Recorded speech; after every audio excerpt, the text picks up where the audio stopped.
नालासोपारा येथे एका ज्वेलर्सच्या दुकानातून 5 किलो सोने घेऊन लुटारू फरार झाले। पण दुकानात लावलेल्या सीसीटीव्हीमुळे त्यांच्या सर्व हालचाली कैद झाल्या आहेत।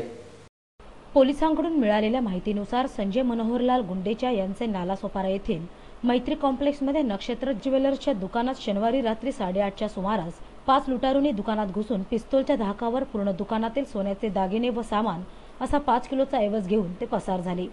परंतु लुटारूंचे सर्व कारनामे दुकानात लागलेल्या सीसीटीव्हीमध्ये कैद झाले आहे।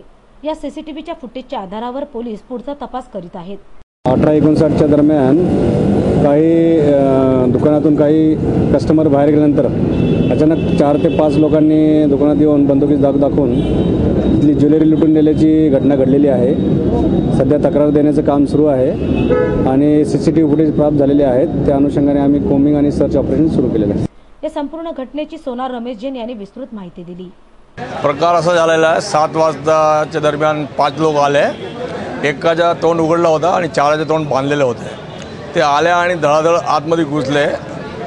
4-5 काउंटरमध्येच घुसले डायरेक्ट आणि एका माणसाने रिव्हॉल्वर ताणून ते मालकाला आतमध्ये घेऊन गेले आणि हे लोक बाकीचे लोक सर्व माल गोळा केला। सर्व मोठी मोठी आयटम घेऊन गेले आणि लहान आयटम ते ठेवली। बाकी सर्व आयटम घेऊन गेले आणि DVR पण बंद केला। नंतर 1 मिनिटाच्या दरम्यानचा DVR चालू होता आणि नंतर जाताना ते चालून गेले होते।